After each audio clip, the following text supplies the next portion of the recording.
Hi hello नमस्कार श्री स्वामी समर्थ सर्वांना। आजच्या माझ्या नवीन व्लॉगमध्ये मी रुपाली आपल्या सर्वांचं मनापासून स्वागत करत आहे।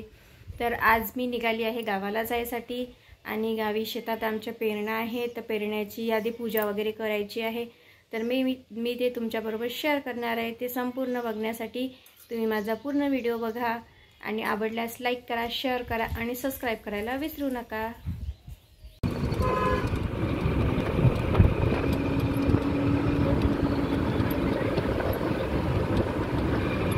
तर आता इथं निघालो आहे आम्ही गावाकडे जायला शेतात आणि आज आहे माझ्या शेतातलं पेरणं। तर मग मी पूजा पण घेऊन चाललेली आहे शेतामध्ये। तर आता इथे अमरावतीतून निघालो ॲटोनी आणि ॲटोनंतर मग बसणार आहे आम्ही ट्रॅव्हल्समध्ये। इथे बसलो आता ट्रॅव्हल्समध्ये। हे आम्ही ट्रॅव्हल्समध्ये बसलेलो बडनेरावरून आमच्या गावाला जायला अर्धा पाऊण तास लागतो। तर हे बघा मी आता शेताच्या जवळ आलेली आहे। तर मग आता इथे बघा पेरणी चालू आहे शेतकऱ्यांची मस्त। तर थोडासा पाऊस काय आला तर शेतकऱ्यांनी सर्वांनी पेरण्याची घाई केलेली आहे। इथे जोडीने पेरणी सुरू आहे, कुठे ट्रॅक्टरने सुरू आहे। तर हे बघा आता आलो आहे आम्ही आमच्या शेतामध्ये येऊन पोहोचलो आहे आणि शेतात आल्यावर आल्या हे बघा आज तर काहीच आभाळ नाही आहे आणि पाऊसही नाही आणि ऊन तपून राहिली, भयानक ऊन आहे, चटके लागून राहिली उन्हाचे आणि खूप दिवसानंतर आम्ही उन्हामध्ये असं बाहेर आलेलो आहे। त्यामुळे आम्हाला ऊन तर खूपच जाणवून राहिली, भयंकर अशी ऊन जाणवत आहे। आणि आता इकडे हे पाऊस न आल्यामुळे शेतकऱ्यांनी काय केलं आहे, आमच्या शेजारच्या शेतकऱ्यांनी स्प्रिंकलर लावलेले आहे पाण्याचे, कारण वरचा पाऊस येत नाही आहे आणि शेत पेरून झालं। मग आता त्या शेताचं नुकसान होऊ नये म्हणून आता हे सर्व स्प्रिंकलर लावून ठेवले आहे। सोयाबीनला वरून पाणी देणं सुरू आहे। तर पावसाने आता यायला पाहिजे असं प्रत्येकाला वाटून राहिलं, कारण भरपूर लोकांचे पेरणे झाले आहे आणि कोणाचं राहिलेलं आहे, जसं आमचं राहिलेलं आहे। तर आम्ही पण शेतात गेलो आणि बघितलं वातावरण शेतातलं। तर मग मिस्टरांनी कॅन्सल केलं पेरणं। मिस्टर म्हणाले की नको, आपण पेरायला नाही पाहिजे। आणि हे बघा आता बाजूच्या शेतामध्ये वावरं तयार करणं सुरू आहे, हे म्हणजे पेरणीसाठी नांगरणं सुरू आहे शेत। आणि असं करून आम्ही शेतात पोहोचलो आणि हे बघा हे आलं आमचं शेत। आमच्या शेतामध्ये आल्यानंतर आज आहे आमच्या वावरात पेरणं, पण पेरायचं फक्त काही वाटत नाही आहे, पाऊस काही कमी झालेला आहे, पाऊस नाही आहे, बघू आता काय होते ते। आणि आता आलं हे बघा ही आहे आमच्या शेतातली विहिरीला पण पाणी आहे थोडंफार आणि खूप खोल आहे ही विहीर। हे बघा आता हे आहे आमचं शेत, हे आहे लिंबूचं झाड शेतातलं, जांभुळीचं झाड आहे बाजूला आणि इथे देवीचं मंदिर आहे, बंडी आणि ही रूम पण आहे आमच्या शेतामध्ये। तर हे बघा हे गुरांची बांधायची रूम होती आधी, आता गुरं नाही आहे। आणि इथे बेलाचं झाड, उंबराचं झाड छान सावलीसाठी मस्तपैकी, आणि इथे बाजूलाच टाकं आहे पाण्याचं। तर आता आल्या मिस्टर आणि मी आधी शेताची पाहणी करून राहिलो। तर खूप दिवसांनी आलो आहे ना शेतामध्ये आणि पाऊस पडल्यानंतर आम्ही आलोच नव्हतो, तर आजच पहिल्यांदा आलो। तर मग हे चालू होतं आमचं। तर मंडळी आता आलेलो आहोत आज शेतामध्ये माझ्या आणि शेतात येऊन पोचलेलो आहो। तर हे बघा हे आहे जांभुळीचं झाड आमच्या शेतातलं, त्याला आणखी जांभुळा लागलेल्या नाही आहे। आणि हे आहे सीताफळाचं झाड आणि सीताफळाचे भरपूर झाड आहे। हे बघा हे इकडे सर्व पूर्ण बगीचा आहे आमचा सीताफळांचा, पूर्ण इकडे सीताफळाचा बगीचा लावलेला आहे आणि यावर्षी सीताफळ येणार आहे। हे बघा छान। आणि आता हे उन्हाळा असल्यामुळे थोडंसं झाडं सोकल्यासारखे दिसणार आहे तुम्हाला।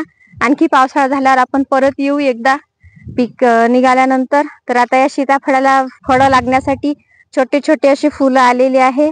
हे बघा इथे छोटे छोटे फुलं पकडलेले आहे, कळ्या पकडल्या आहे आणि याला लवकरच सीताफळ पण येतात दिवाळीमध्ये। हे बघा छोटे छोटे सीताफळाला बिया आलेल्या आहे। आणि चला तर मग इकडे या।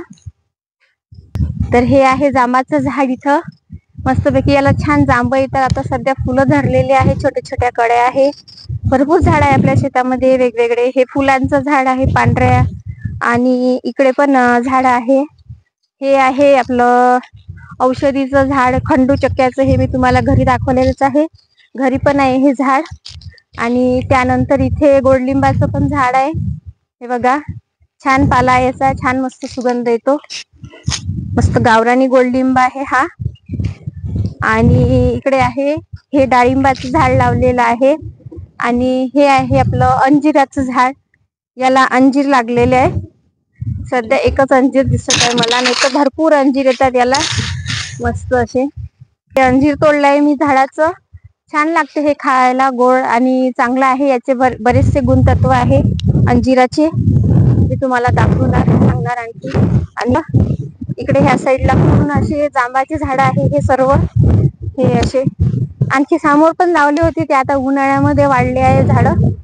उन्हामुळे हे सुकल्यासारखं झालंय. पण जकन हे पाऊस आला की, इथे पाऊस आता उन्हाळ्यात पाणी नाही मिळालं.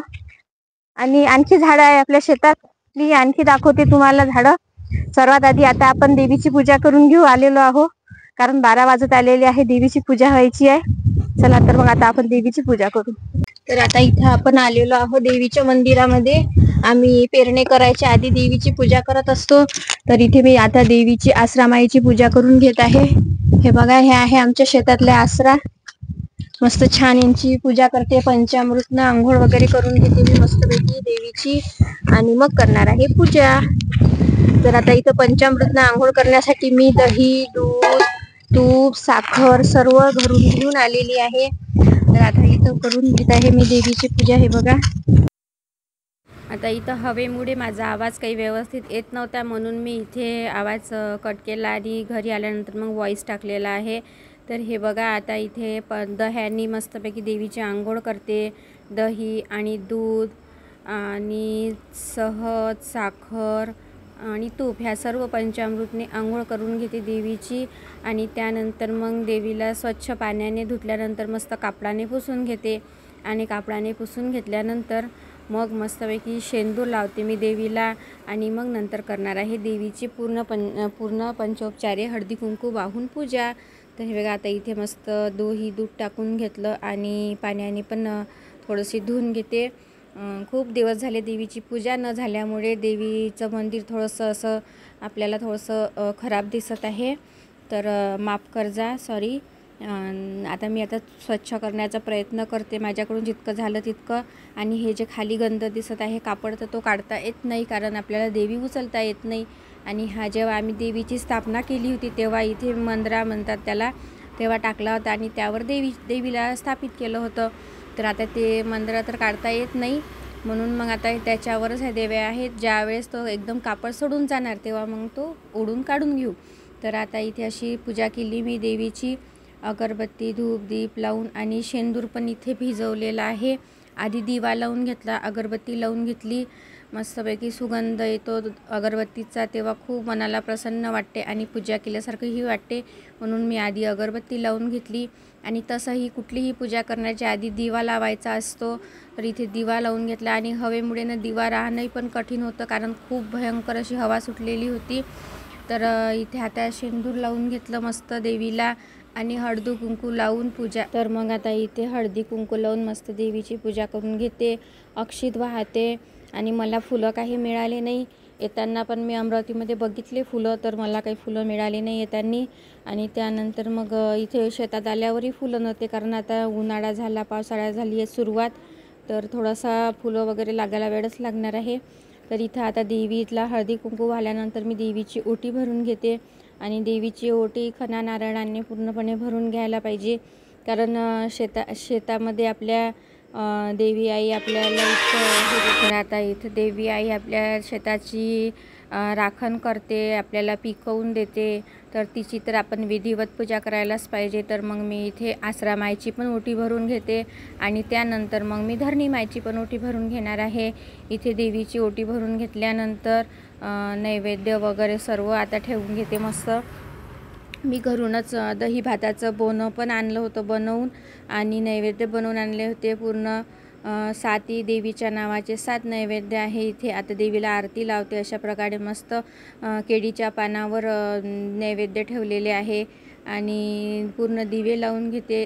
दिव्यांना हळदी कुंकू लावून, अक्षित लावून दिव्यांची पण पंचोपचारे पूजा करते. आणि मग नंतर देवीला आरती लावते. आणि याला अशा प्रकारे पूजा करणे म्हणजे याला म्हणतात देवीला आरती लावणे. तर आता इथे देवीची पूजा करून घेतल्यानंतर दिवे लावल्यानंतर मग दही भाताचं जे मी बोनं आणलेलं आहे ते शेतात पूर्ण शिंपडायचं आहे मला. तर आता इथे चालू आहे माझं देवीला दिवे लावायचं काम. आणि दिव्यांमध्ये वाता टाकून घेतल्यानंतर मग इथं तेल पण टाकून घेते आणि तेल टाकल्यानंतर दिवे लावणार. हे बघा इथे किती छान वातावरण झालेलं आहे. मस्त आभाळ खूप छान दिसून राहिलं, मस्त ढग आलेला आहे आकाशामध्ये. आणि आता इथं देवीचे पूर्ण दिवे लावून घेणार आहे आणि मग मी करणार आहे देवीची आरती. तर दिवे पण इथं हवेमुळे राहत नव्हते, खूप हवा सुटलेली होती आणि शेतात खूप हवा राहते या दिवसाची. पावसाळ्याची सुरुवात, पावसाळा म्हटलं तर हवा, आभाळ, ऊन हे तर आता ठरलेलंच आहे.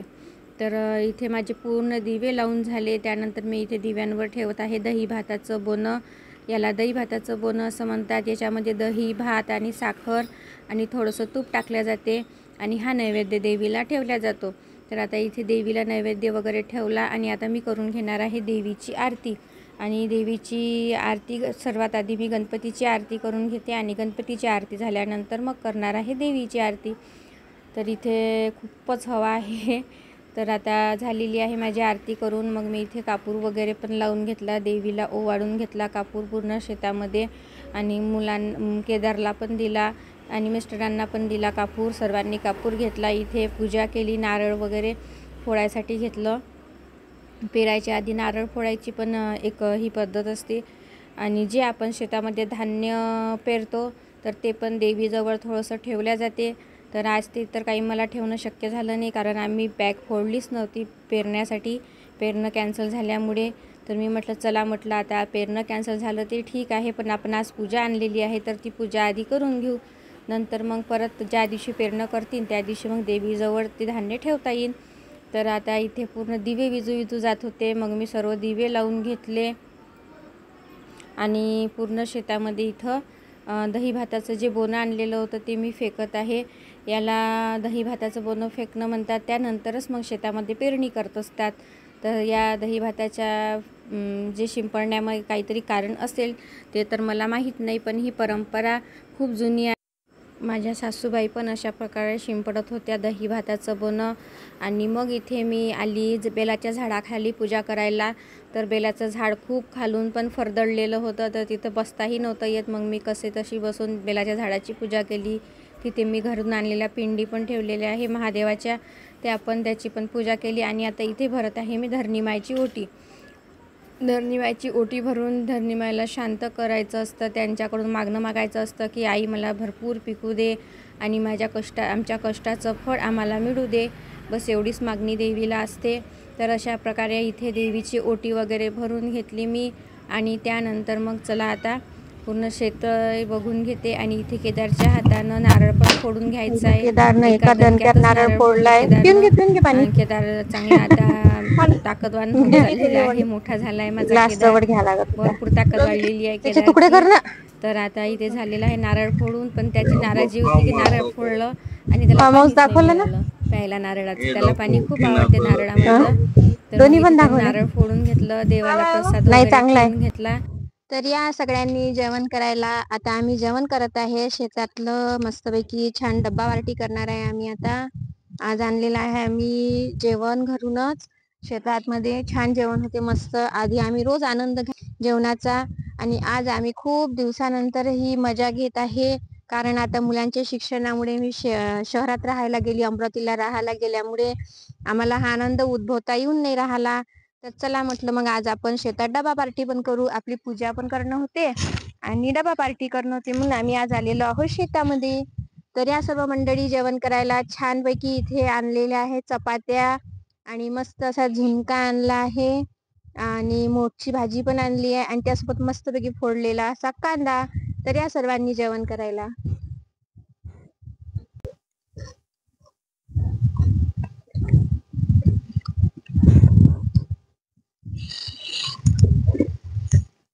बसा. हो, तर हे इथं झाडाखाली मस्त असं छान असे पिंडी ठेवले आहे मी घरच्या आणून. त्याची पण आज मी पूजा करून घेतली. आणि मी अगोदर शेतात रोज यायची तेव्हा तर खूपच म्हणजे रोजच मी पूजा वगैरे करायची. आता इथे बसलेले आहे दिशाचे बाबा आराम करत. बघा इथं मिस्टर आराम करून राहिले माझे. इथे केदार पण बसलेला आहे. छानपैकी जेवण झालंय आमचं सर्वांचं आणि बसलोय आता गप्पा करत.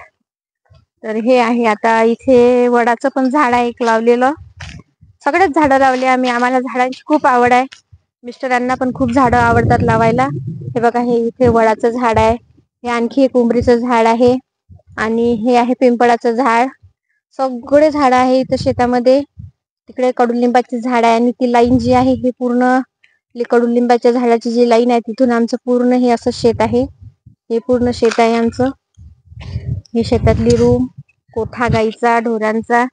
इकडे शेत आहे. हे पूर्ण आमचं शेत आहे. हे बघा आता हा पूर्ण बगीचा आहे आता सीताफळाचा एक साईडनं.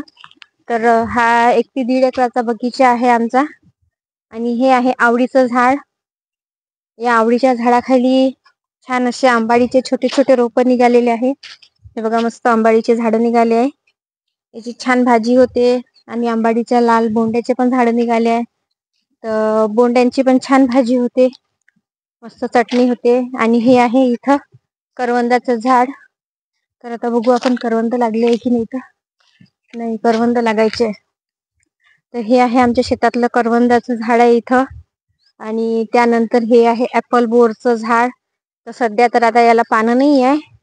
आता कसं पावसाळा वगैरे झाला, छान पाऊस वगैरे आला की मस्त पालवी फुटते झाडाला आणि मोठे मोठे छान ऍपल सारखे बोरं लागतात आणि गोड पण खूप असतात. आणि हे बाजूला बघा हे आवळ्याचं झाड आहे. आणखी एक झाड आहे. हे आणखी एक झाड आहे.